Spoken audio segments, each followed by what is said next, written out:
ಆತ್ಮೀಯ ಸ್ಪರ್ಧಾರ್ಥಿಗಳೇ, ತಮಗೆಲ್ಲರಿಗೂ mass study academy ಚಾನಲ್ಗೆ ಸ್ವಾಗತ. ಈ ಒಂದು ವಿಡಿಯೋದಲ್ಲಿ Karnataka TET, GPSTR, SDA, FDA ಈ ಥರ ಒಂದು ಹಲವಾರು ಎಕ್ಸಾಮ್ಸ್ಗಳಿಗಾಗಿ ನಾವು 6ರಿಂದ 10ನೇ ತರಗತಿಯವರೆಗಿನ ಒಂದು ಸಮಾಜ ವಿಜ್ಞಾನದ ಒಂದು ನೋಟ್ಸ್ನ ನೋಡ್ತಾ ಹೋಗೋಣ. ಹಾಗಾದರೆ ಈ ಒಂದು ವಿಡಿಯೋ ತಮಗೆ ಇಷ್ಟ ಆದರೆ ಈ ವಿಡಿಯೋಗೊಂದು ಲೈಕ್ ಮಾಡಿ, ಶೇರ್ ಮಾಡಿ. ಮೊದಲೇ ಪ್ರಶ್ನೆ ನೋಡಿ, ಈಜಿಪ್ಟ್ ನಾಗರಿಕತೆ ಯಾವ ನದಿಯ ದಡದಲ್ಲಿ ಹುಟ್ಟಿಕೊಂಡಿತ್ತು ಅಂತ ಇದೆ. ಇದಕ್ಕೆ ಸರಿಯಾದ ಉತ್ತರ ನೋಡಿದರೆ ನೈಲ್ ನದಿಯ ಒಂದು ದಡದಲ್ಲಿ ಈಜಿಪ್ಟ್ ನಾಗರಿಕತೆಯು ಹುಟ್ಟಿಕೊಂಡಿತ್ತು. ಎರಡನೇದು ನೋಡಿ, ಮೆಸಪೋಟಮಿಯಾದಲ್ಲಿ ನಾಗರಿಕತೆ ಹುಟ್ಟಿಕೊಂಡಿದ್ದು ಈ ನದಿ ತೀರದಲ್ಲಿ, ಯುಪ್ರಿಟಿಸ್ ಮತ್ತು ಟೈಗ್ರಸ್ ನದಿಯ ಒಂದು ತೀರದಲ್ಲಿ ಹುಟ್ಟಿಕೊಂಡಿತ್ತು. ನೆಕ್ಸ್ಟ್ ಮೂರನೇದು ನೋಡಿ, ಚೀನಾ ನಾಗರಿಕತೆಯು ಯಾವ ನದಿಯ ಒಂದು ವರದಾನವಾಗಿದೆ. ಚೀನಾ ನಾಗರಿಕತೆಯು ಹವಾಂಗೋ ಒಂದು ನದಿಯ ಒಂದು ವರದಾನವಾಗಿದೆ. ಓಕೆ, ನೆಕ್ಸ್ಟ್ ನೋಡಿ, ಮೆಸಪೋಟಮಿಯಾದ ಬರವಣಿಗೆಯನ್ನು ಏನೆಂದು ಕರೆಯುತ್ತಿದ್ದರು.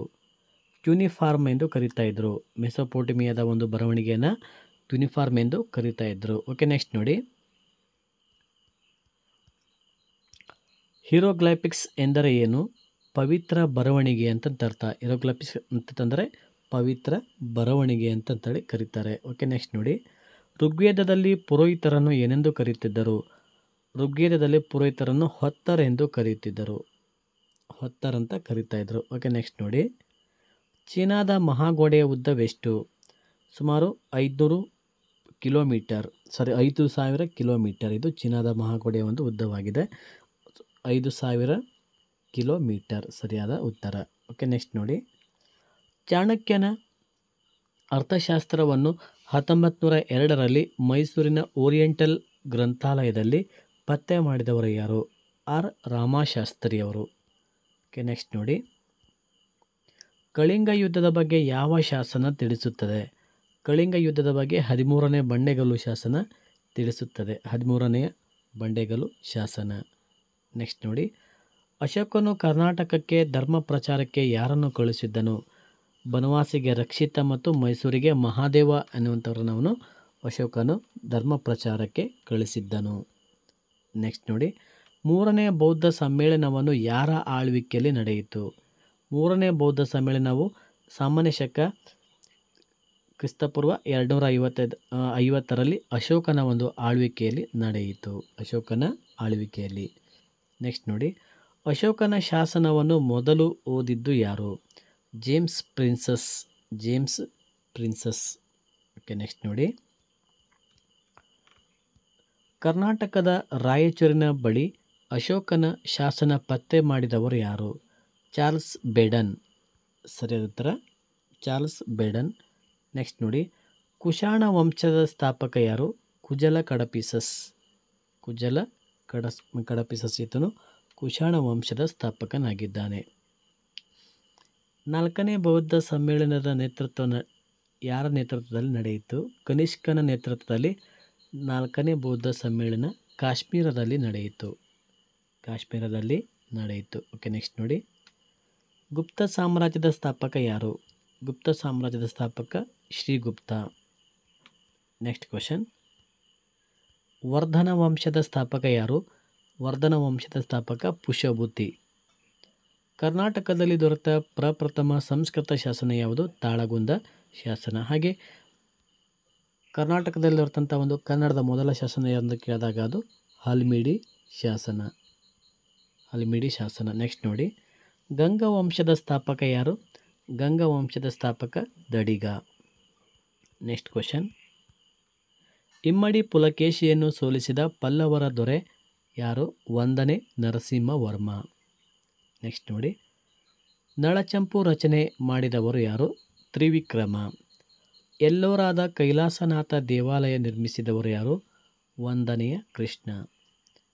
ಇದು 100 ಅಡಿ ಎತ್ತರ ಮತ್ತು 100 ಅಡಿ ಎತ್ತರ, 226 ಅಡಿ ಉದ್ದ, 154 ಅಡಿ ಅಗಲವಿದೆ. ಇದರ ಒಂದು ಅಳತೆ ಅಂತಂತೇಳಿ ಹೇಳ್ಬೋದು. ಓಕೆ, ನೆಕ್ಸ್ಟ್ ನೋಡಿ, ಕಲ್ಯಾಣದ ಚಾಲುಕ್ಯ ವಂಶದ ಸ್ಥಾಪಕ ಯಾರು.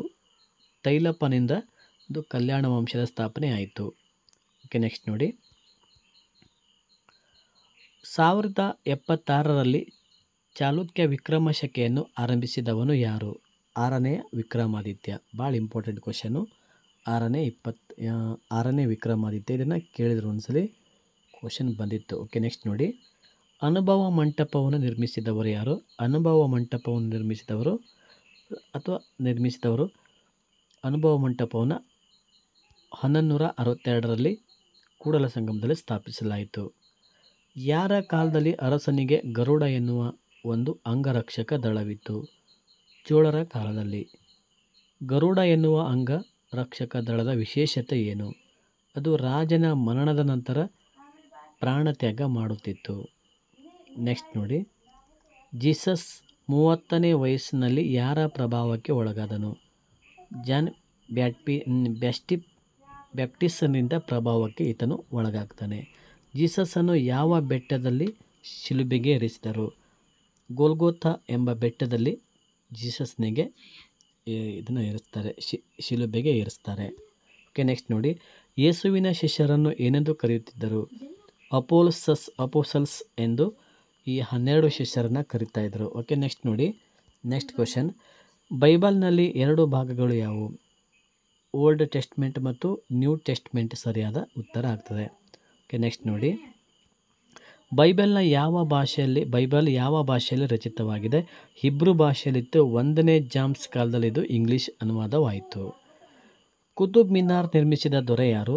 ಕುತುಬುದ್ದೀನ್ ಐಬಕ್ ಕಾಲದಲ್ಲಿ ಪ್ರಾರಂಭವಾಯಿತು. ಇಲ್ತಮಿಷ್ನ ಅವಧಿಯಲ್ಲಿ ಇದು ಕೊನೆಗೊಂಡಿತು. ಅಂದರೆ ಸ್ಥಾಪನೆ ಮಾಡಿದವರು ಯಾರದನ್ನ? ಕುತುಬುದ್ದೀನ್ ಐಬಕ್. ಇದರ ಯಾರ ಅವಧಿಯಲ್ಲಿ ಇದು ಪೂರ್ಣಗೊಂಡಿತು? ಇದು ಇಲ್ತಮಿಷ್ನ ಒಂದು ಅವಧಿಯಲ್ಲಿ ಇದೊಂದು ಕುತುಬ್ ಮಿನಾರ್ ಪೂರ್ಣಗೊಂಡಿತು. ತನ್ನನ್ನು ತಾನು ದೇವರ ಪ್ರತಿನಿಧಿ ಎಂದು ಕರೆದುಕೊಂಡವನು ಯಾರು? ಗಿಯಾಸುದ್ದೀನ್ ಬಲ್ಬನ್. 40 ಸರದಾರರ ಕೂಟವನ್ನು ರಚಿಸಿದವರು ಯಾರು? ಇಲ್ತಮಿಸ್. ನೆಕ್ಸ್ಟ್ ನೋಡಿ, ಅಲ್ಲಾವುದ್ದೀನ್ ಖಿಲ್ಜಿಯು ಕೈಗೊಂಡ ಮಾರುಕಟ್ಟೆ ಸುಧಾರಣೆಗಳು ಯಾವುವು? ಮದ್ಯಪಾನ, ಮಾದಕ ವಸ್ತುಗಳ ಮಾರಾಟ, ಪಗಡೆ ಆಟಗಳನ್ನು ನಿಷೇಧ ಮಾಡ್ತಾನೆ. ಮೊಹಮ್ಮದ್ ಬಿನ್ ತುಘಲಕ್ ಜಾರಿಗೆ ತಂದ ನಾಣ್ಯಗಳು ಯಾವುದು? ದಿನಾರ ಬಂಗಾರದ ನಾಣ್ಯ ಮತ್ತು ಅದಲಿ ಎಂಬ ಬೆಳ್ಳಿಯ ನಾಣ್ಯ. ದಿನಾರ ಎನ್ನುವಂಥ ಒಂದು ಬಂಗಾರದ ನಾಣ್ಯ ಮತ್ತು ಅದಲಿ ಎನ್ನುವಂಥ ಒಂದು ಬೆಳ್ಳಿಯ ನಾಣ್ಯವನ್ನು ಮೊಹಮ್ಮದ್ ಬಿನ್ ತುಘಲಕನು ಜಾರಿಗೆ ತಂದನು. ಕಿತಾಬುಲ್ ಹಿಂದೂ ಕೃತಿ ರಚಿಸಿದವನು ಯಾರು? ಅಲ್ಬೆರೋನಿ. ವಿಜಯನಗರ ಸಾಮ್ರಾಜ್ಯದ ಸ್ಥಾಪನೆಯಾದ ವರ್ಷ 1336. ಹರಿಹರ ಮತ್ತು ಬುಕ್ಕರಾಯರಿಂದ ಸ್ಥಾಪನೆಯಾಯಿತು. ಹರಿಹರ ಮತ್ತು ಬುಕ್ಕರಾಯ. ಮಧುರಾ ವಿಜಯಂ ಬರೆದವರು ಯಾರು ಅಂತ ಕೇಳಿದಾಗ ಗಂಗಾದೇವಿ ಮಧುರಾ ವಿಜಯಂ. ಗಜಬೇಂಟೆಕಾರ ಎಂದು ಯಾರನ್ನು ಕರಿತಾ ಇದ್ರು? 2ನೇ ಪ್ರೌಢದೇವರಾಯನ ಅಥವಾ 2ನೇ ದೇವರಾಯನ ಗಜಬೇಂಟೆಕಾರ ಅಂತ ಕರಿತಾ ಇದ್ರು. ಓಕೆ, ನೆಕ್ಸ್ಟ್ ನೋಡಿ, ಶ್ರೀಕೃಷ್ಣ ದೇವರಾಯನ ಆಸ್ಥಾನಕ್ಕೆ ಭೇಟಿ ನೀಡಿದ ಯಾತ್ರಿ ಯಾರು? ಬಾರ್ಬೋಸಾ ಅನ್ನುವಂಥನು ಈತನ ಒಂದು ಆಸ್ಥಾನಕ್ಕೆ ಭೇಟಿ ನೀಡಿದ್ದನು. ನೆಕ್ಸ್ಟ್ ನೋಡಿ, 1ನೇ ಹರಿಹರನ ಆಸ್ಥಾನಕ್ಕೆ ಭೇಟಿ ನೀಡಿದವನು ಯಾರು? ಇಬ್ಬನ್ ಬತೂತ. ಪ್ರೌಢರಾಯನ ಅಥವಾ ಪ್ರೌಢದೇವರಾಯನ ಆಸ್ಥಾನಕ್ಕೆ ಭೇಟಿ ನೀಡಿದ ಯಾತ್ರಿಕ ಯಾರು? Niccolo D Conte.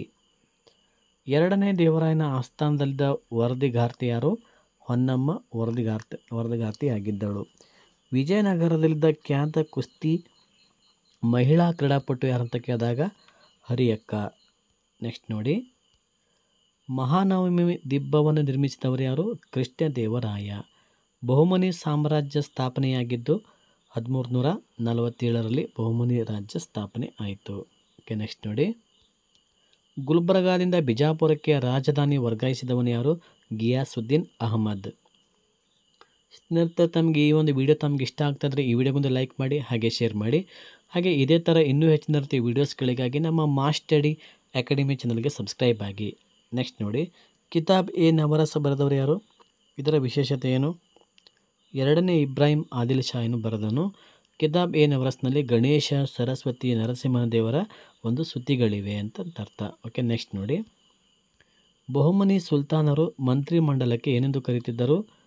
Majlis E ಇಲ್ವಿತ್ ಎಂದು ಕರೀತಾ ಇದ್ದರು. ಬೀದರ್ನಲ್ಲಿ ಮದರಸ ಕಟ್ಟಿದವನು ಯಾರು? ಬೀದರ್ನಲ್ಲಿ ಮದರಸವನ್ನು ನಿರ್ಮಿಸಿದವನು ಮಹಮ್ಮದ್ ಗವಾನ.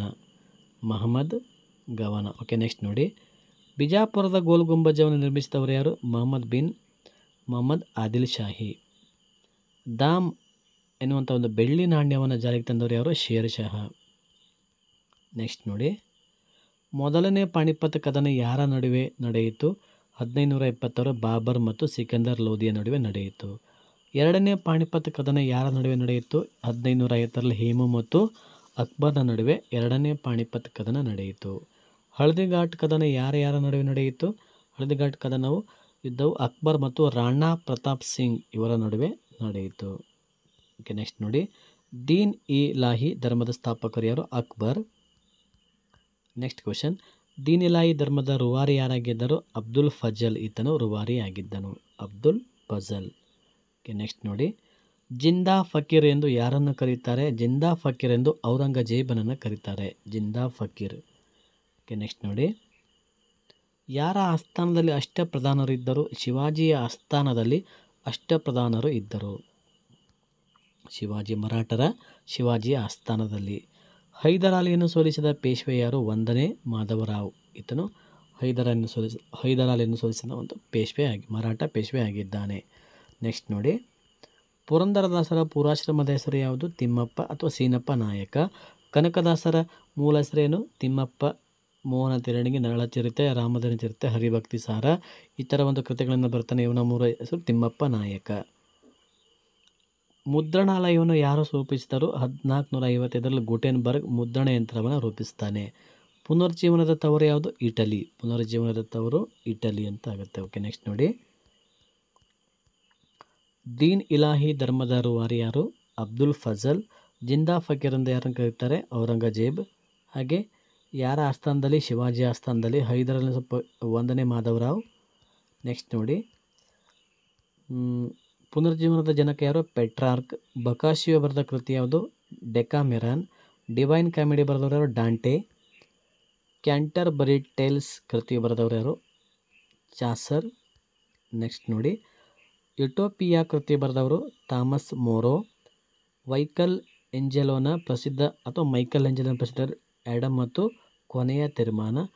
ಲಿಯೋನಾರ್ಡೋ ಡಾ ವಿಂಚಿಯ ಚಿತ್ರಗಳು ಲಾಸ್ಟ್ ಸಪ್ಪರ್ ಮತ್ತು ಮೊನಾಲಿಸಾ, ಭಾಳ ಇಂಪಾರ್ಟೆಂಟು, ಲಾಸ್ಟ್ ಸಪ್ಪರ್ ಮತ್ತು ಮೊನಾಲಿಸಾ.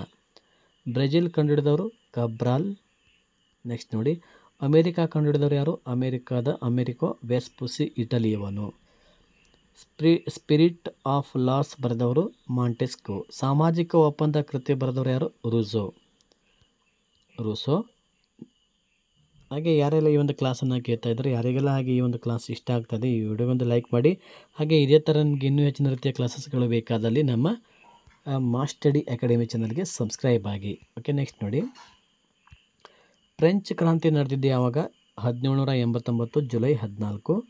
ನೆಕ್ಸ್ಟ್ ನೋಡಿ, ಇಟಲಿ ಏಕೀಕರಣಕ್ಕೆ ಕಾರಣರಾದವರು Mazzini, Garibaldi, Count di Cavour. Young Italy ಪಕ್ಷವನ್ನು ಕಟ್ಟಿದವರು ಯಾರು? ಮ್ಯಾಜಿನಿ. ಕೆಂಪು ಅಂಗಿದಳ ಯಾರದು? ಗ್ಯಾರಿಬಾಲ್ಡಿ ಅವರದು ಕೆಂಪು ಅಂಗಿದಳ. ರಿಸಾರ್ಜಿಮೆಂಟೋ ಪತ್ರಿಕೆಯನ್ನು ಆರಂಭಿಸಿದವರು ಯಾರು? Count di Cavour. Next question ನೋಡಿ, ಬಿಸ್ಮಾರ್ಕ್ನ ಈ ಕೆಳಗಿನ ಯಾವ ನೀತಿಯನ್ನು ಅನುಸರಿಸಿದ? ರಕ್ತ ಮತ್ತು ಕಬ್ಬಿಣದ ನೀತಿಯನ್ನು ಬಿಸ್ಮಾರ್ಕನು ಅನುಸರಿಸಿದನು, ರಕ್ತ ಮತ್ತು ಕಬ್ಬಿಣದ ನೀತಿ. ನೆಕ್ಸ್ಟ್ ನೋಡಿ, ಪೋರ್ಚುಗೀಸರ ಮೊದಲ ವೈಸರಾಯ್ ಯಾರು? ಅವನು ಅನುಸರಿಸಿದ ಪಾಲಿಸಿ ಯಾವುದು? ಫ್ರಾನ್ಸಿಸ್ಕೋ ಡಿ ಅಲ್ಮೆಡಾ ಈತನು ಬ್ಲೂ ವಾಟರ್ ಪಾಲಿಸಿಯನ್ನು, ನೀಲಿ ನೀರಿನ ನೀತಿ ಅಂದರೆ ಬ್ಲೂ ವಾಟರ್ ಪಾಲಿಸಿಯನ್ನು ಅವನು ಅನುಸರಿಸ್ತಾನೆ. ಜಹಾಂಗೀರ್ನ ಆಸ್ಥಾನಕ್ಕೆ 1ನೇ ಜೇಮ್ಸ್ನ ರಾಯಭಾರಿಯಾಗಿ ಯಾರು? ಸರ್ ಥಾಮಸ್ ರೋ ಬರ್ತಾನೆ. ಭಾರತದಲ್ಲಿ ಫ್ರೆಂಚರ ರಾಜಧಾನಿ ಯಾವುದಾಗಿತ್ತು? ಪಾಂಡಿಚೇರಿ. ನೆಕ್ಸ್ಟ್ ನೋಡಿ, ಮೊದಲ ಕರ್ನಾಟಕ ಯುದ್ಧ ಯಾವಾಗ ನಡೆಯಿತು? 1746ರಿಂದ 1748ರಲ್ಲಿ ನಡೆಯಿತು. ಮೊದಲ ಕರ್ನಾಟಕ ಯುದ್ಧ ಯಾವ ಒಪ್ಪಂದದೊಂದಿಗೆ ಅಂತ್ಯಗೊಂಡಿತ್ತು? ಎಕ್ಸ್ಲಾ ಚಾಪೆಲ್, ಭಾಳ ಇಂಪಾರ್ಟೆಂಟ್, ಇದು ಸಹ TETಲಿ ಕ್ವಶನ್ ಬಂದಿತ್ತು. ಎಕ್ಸ್ಲಾ ಚಾಪಲ್ದೊಂದಿಗೆ ಈ ಒಂದು ಯುದ್ಧ ಮುಕ್ತಾಯವಾಯಿತು. ಎರಡನೇ ಕರ್ನಾಟಕ ಯುದ್ಧ ಯಾವಾಗ ನಡೆಯಿತು? 1749ರಲ್ಲಿ, 49 ಮತ್ತು 54ರಲ್ಲಿ ಈ ಒಂದು ಯುದ್ಧ ನಡೆಯಿತು. ಮೂರನೇ ಕರ್ನಾಟಕ ಯುದ್ಧವು ಯಾವಾಗ ನಡೆಯಿತು? 1756ರಿಂದ 1763ವರೆಗೆ ನಡೆಯಿತು. ನೆಕ್ಸ್ಟ್ ನೋಡಿ, ಪ್ಲಾಸಿ ಕದನ ಎಷ್ಟರಲ್ಲಿ ನಡೆಯಿತು? ಪ್ಲಾಸಿ ಕದನ 1757 ಜೂನ್ 23ರಂದು ಪ್ಲಾಸಿ ಕದನ ನಡೆಯಿತು. ಬಕ್ಸಾರ್ ಕದನ ಎಷ್ಟರಲ್ಲಿ ನಡೆಯಿತು? 1764, ಇದು ಹೆಕ್ಟರ್ ಮನ್ರೋ ಮೀರ್ ಕಾಸಿಮ್ನ ನಡುವೆ ನಡೆಯಿತು. ಬಂಗಾಳದಲ್ಲಿ ದ್ವೀಪವೃತ್ತವನ್ನು ತಂದವನು ಯಾರು? Robert Clive. 1ನೇ ಆಂಗ್ಲೋ ಮರಾಠ ಯುದ್ಧ ಎಷ್ಟರಲ್ಲಿ ನಡೆಯಿತು? 1775ರಿಂದ 1782ರೊಳಗೆ ನಡೆಯಿತು. ನೆಕ್ಸ್ಟ್ ನೋಡಿ, 1ನೇ ಆಂಗ್ಲೋ ಮರಾಠ ಯುದ್ಧ ಯಾವ ಒಪ್ಪಂದದೊಂದಿಗೆ ಅಂತ್ಯವಾಯಿತು? ಸಲ್ಬಾಯಿ ಒಪ್ಪಂದದೊಂದಿಗೆ ಇದು ಅಂತ್ಯವಾಯಿತು. ನೆಕ್ಸ್ಟ್ ನೋಡಿ, ಸಹಾಯಕ ಸೇನೆ ಪದ್ಧತಿಯನ್ನು ಜಾರಿಗೆ ತಂದಿದ್ದು ಯಾವಾಗ? 1798ರಲ್ಲಿ ಜಾರಿಗೆ ತರಲಾಯಿತು. ಸಹಾಯಕ ಸೇನೆ ಪದ್ಧತಿಗೆ ಸಹಿ ಹಾಕಿದ ಮೊದಲಿಗ ಯಾರು ಅಂತ ಕೇಳಿದಾಗ ಹೈದರಾಬಾದ್ನ ನಿಜಾಮ. ಎರಡನೇ ಆಂಗ್ಲೋ ಮರಾಠ ಯುದ್ಧ ಎಷ್ಟರಲ್ಲಿ ನಡೀತು? 1803ರಿಂದ 1805ರವರೆಗೆ ಈ ಒಂದು ಯುದ್ಧ ನಡೀತು. ನೆಕ್ಸ್ಟ್ ನೋಡಿ, ಮೂರನೇ ಆಂಗ್ಲೋ ಮರಾಠ ಯುದ್ಧ ಎಷ್ಟರಲ್ಲಿ ನಡೀತು? 1817ರಿಂದ 1818. ದತ್ತು ಮಕ್ಕಳಿಗೆ ಹಕ್ಕಿಲ್ಲ ನೀತಿ ಜಾರಿಗೆ ಬಂದಿದ್ದು ಯಾವಾಗ? 1848ರಲ್ಲಿ ದತ್ತು ಮಕ್ಕಳಿಗೆ ಹಕ್ಕಿಲ್ಲ ಅನ್ನುವಂಥ ನೀತಿ ಜಾರಿಗೆ ಬಂತು. ನಾಗರಿಕ ಸೇವೆಗಳು ಜಾರಿಗೆ ತಂದವನು ಯಾರು? ಲಾರ್ಡ್ ಕಾರ್ನ್ವಾಲಿಸ್ ಇದ್ದನು ನಾಗರಿಕ ಸೇವೆಗಳನ್ನು ಜಾರಿಗೆ ತಂದನು. ಓಕೆ ಸ್ನೇಹಿತರೆ, ಇಲ್ಲಿಯವರೆಗೆ ಈ ಒಂದು ವಿಡಿಯೋ ನೋಡಿದ್ದಕ್ಕೆ ಧನ್ಯವಾದಗಳು. ಹಾಗೆ ಇದೇ ಥರ ನಿಮಗೆ ಇನ್ನೂ ಹೆಚ್ಚಿನ ರೀತಿಯ ವೀಡಿಯೋಸ್ಗಳಿಗಾಗಿ ನಮ್ಮ ಮಾಸ್ ಸ್ಟಡಿ ಅಕಾಡೆಮಿ ಚಾನಲ್ಗೆ ಸಬ್ಸ್ಕ್ರೈಬ್ ಆಗಿ, ಹಾಗೆ ಈ ಒಂದು ನೋಟ್ಸ್ನ ನಿಮಗೆ PDF ಬೇಕಾದಲ್ಲಿ ನಮ್ಮ ಟೆಲಿಗ್ರಾಮ್ ಚಾನಲ್ಗೆ ಜಾಯ್ನ್ ಆಗಿ. ಮತ್ತೊಮ್ಮೆ ತಮಗೆಲ್ಲರಿಗೂ ಈ ಒಂದು ವಿಡಿಯೋ ನೋಡಿದ್ದಕ್ಕೆ ಧನ್ಯವಾದಗಳು. ಈ ಒಂದು ವಿಡಿಯೋದಲ್ಲಿ ನಾವು ಈಗಾಗಲೇ 100 ಸಮಾಜ ವಿಜ್ಞಾನಕ್ಕೆ ಸಂಬಂಧಪಟ್ಟಂಥ ಒಂದು 100 ಕ್ವಶನ್ಸ್ಗಳನ್ನು ಡಿಸ್ಕಷನ್ ಮಾಡಿದೆವು. ಈ ಒಂದು ವಿಡಿಯೋ ನೋಡಿದ್ದಕ್ಕೆ ತಮಗೆಲ್ಲರಿಗೂ ಮತ್ತೊಮ್ಮೆ ಧನ್ಯವಾದಗಳು.